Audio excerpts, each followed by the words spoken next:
Unlike many of us here today, Senator Doctorian has lived under a far different government structure than what we have. He was born in 1934 in Beirut, spent his childhood years in Jerusalem. In 1950, he moved to Cyprus to continue his education, and in 1954, he arrived in the United States with $5 in his pocket.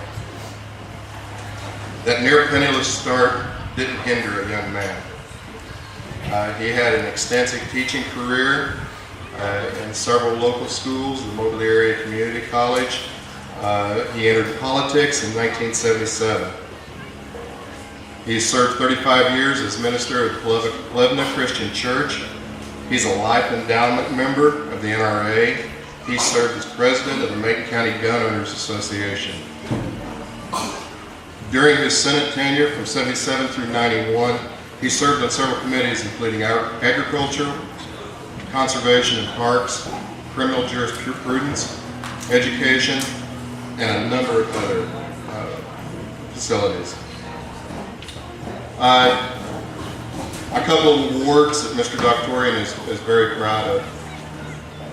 He got his certification as an adult naturalized American citizen, having displayed the requisite qualifications of trustworthiness, service, leadership, and patriotism. And he was selected by the Lafayette-Lexington chapter of Lexington, Missouri, October 28, 1977. Another award was presented on July 11, 1982 at the American Legion State Convention in Cape Girardeau. It stated, Senator Doctorian is the recipient of the Department Legislative Award in appreciation for his dedicated service to veterans and to all citizens of the state of Missouri. Please join me in welcoming Mr. David Doctorian.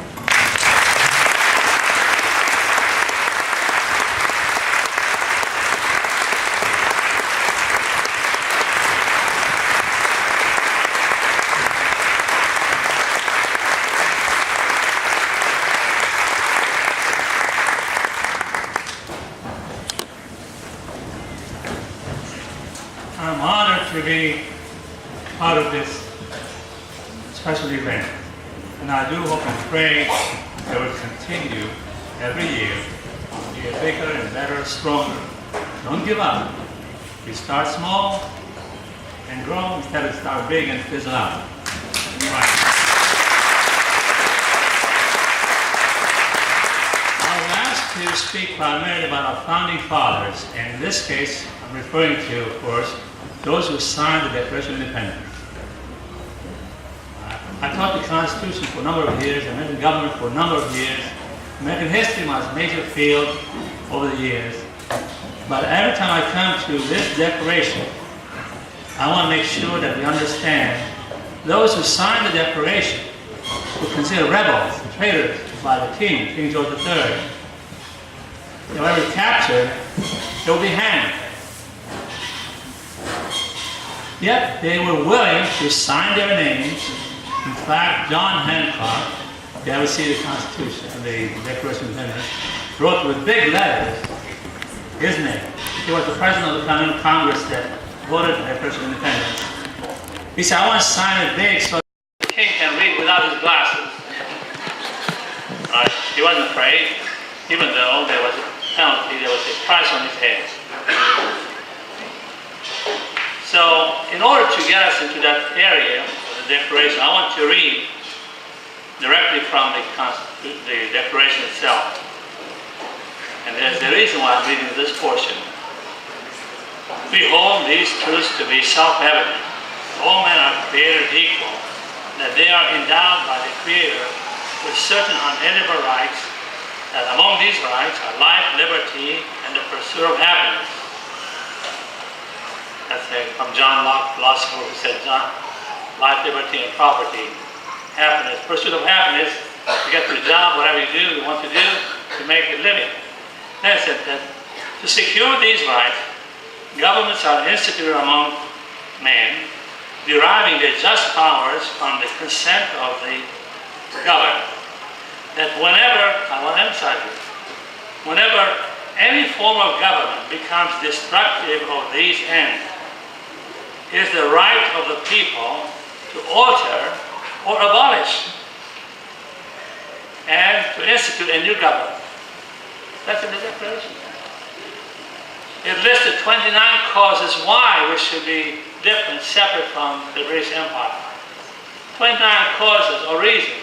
One by one is written there. Now, I'm going to list them all. I was told to remind you there are some booklets out here for the Constitution and the Declaration of Independence. You're welcome to get them and read them. Know what they're talking about. But it ended with a very unique two-line statement, to me, at the heart of the success of the revolution. So with a firm reliance on the protection of divine providence, we mutually pledge one to another our lives, our fortune, and our sacred honor. Everything they had in the world, they were willing to pledge for this movement. Independence. Yes, they were independent, crucial, but they were dependent on one who would make the protection for them to win. And sure enough, it took 7 years, 1776 to 1783, to the ending with the Battle of Yorktown, to put an end to the War of Revolution. Successful Declaration of Independence. 7 years. Some of those signers really meant and paid with their lives. In fact, according to the history books don't tell us this. Actually, some extra research over time, the last 20-some years. 5 were captured of the 56, tortured, and died in prison.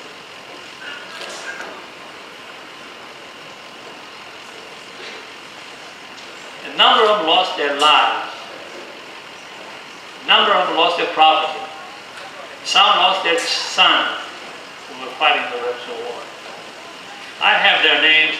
You know, some of those names are not familiar unless you read the Declaration of Independence. You might have never heard of it. But it's so crucial to remember.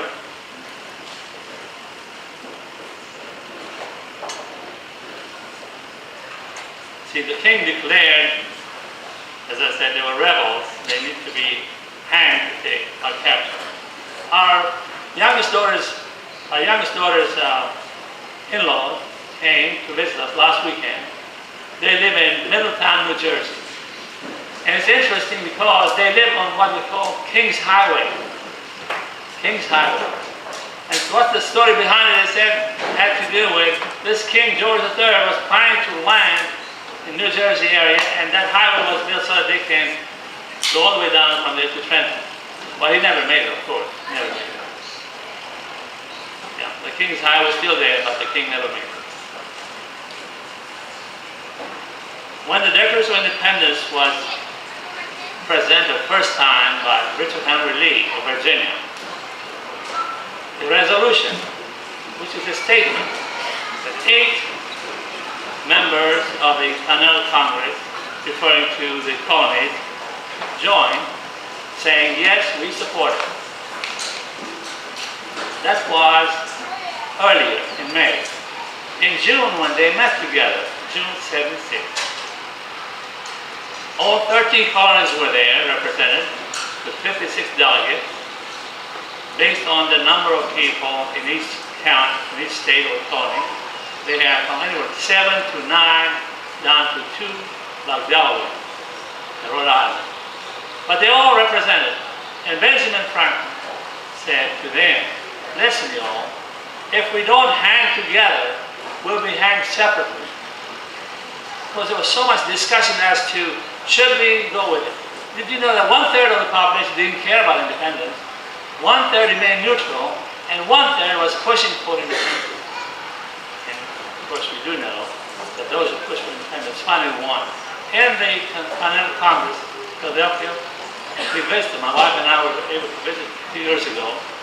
We have a beautiful glass-encased Declaration of Independence and the Constitution.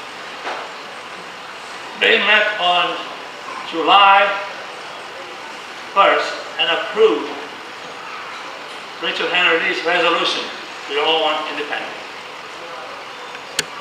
On July the 2nd, they met again to decide the language that the document was prepared by 5 members of a committee led by Thomas Jefferson. He was given the right